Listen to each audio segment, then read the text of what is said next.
So this is a passage, short passage from Pender Harbor back to Nanaimo. It's about 25 miles across Georgia Strait.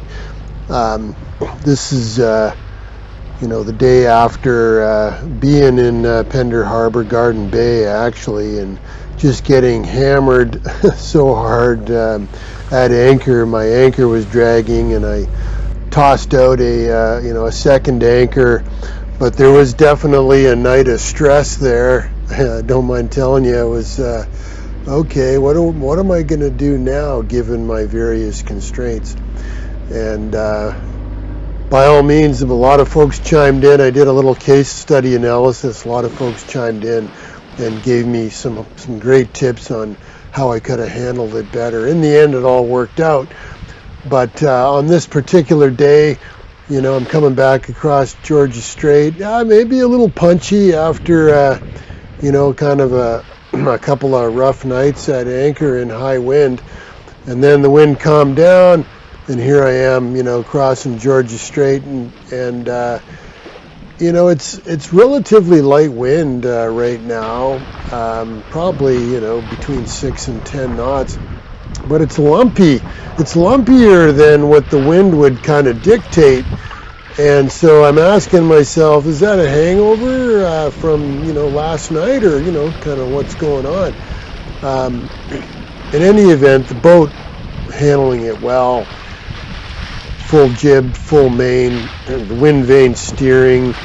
And it was about a 5-hour trip. And you kind of get into that zone where the boat is sailing itself, and it is kind of a wonder, really, that the design of sailboats are now such that once you get it set up, the boat can sail itself, and especially with the wind vane steering, it's so quiet, and the quest is for harmony between man, boat, wind, and waves. And on this passage, I think I did finally achieve that.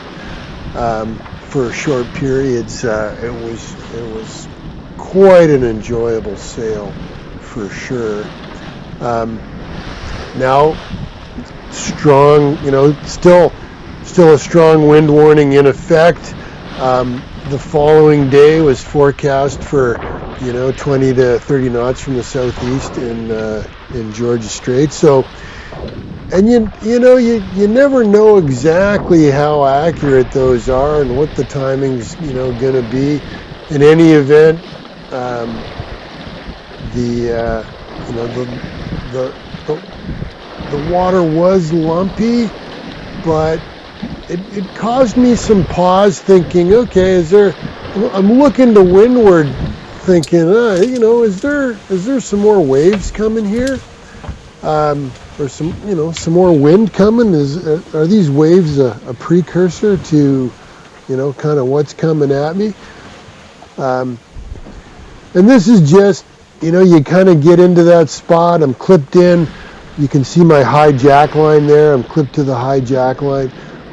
Went forward. It was casual enough. Went forward to do some filming, but really a beautiful day. As I rolled, the chop still continued to build, which was interesting.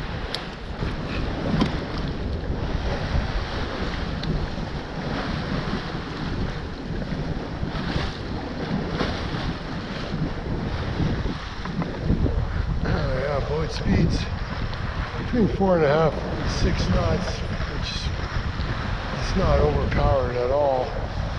What's interesting is the chop is kind of building. It was bigger than this morning. It was bigger than the wind kind of moderated, and I thought maybe it was left over from the high winds the last day or two last night. And there's some more whitecaps out there. I'm wondering,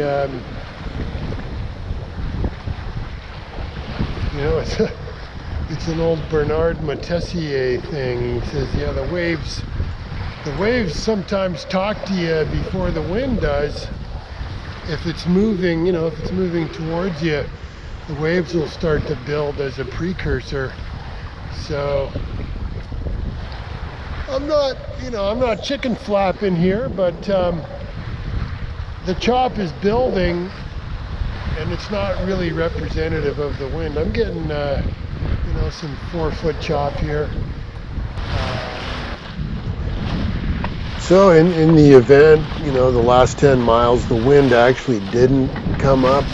It actually slowly dropped off. And by the time I was in the mouth of Nanaimo Bay, I took the sails down and motored in the last couple of miles, and had a great night at North Bay, and did a hike on Newcastle Island. So all in all, it ended up being a relatively casual, enjoyable day. If you enjoyed this video, give me a thumbs up, subscribe, by all means, whatever it is you're doing out there, respect the risk, have fun. We'll see you next time.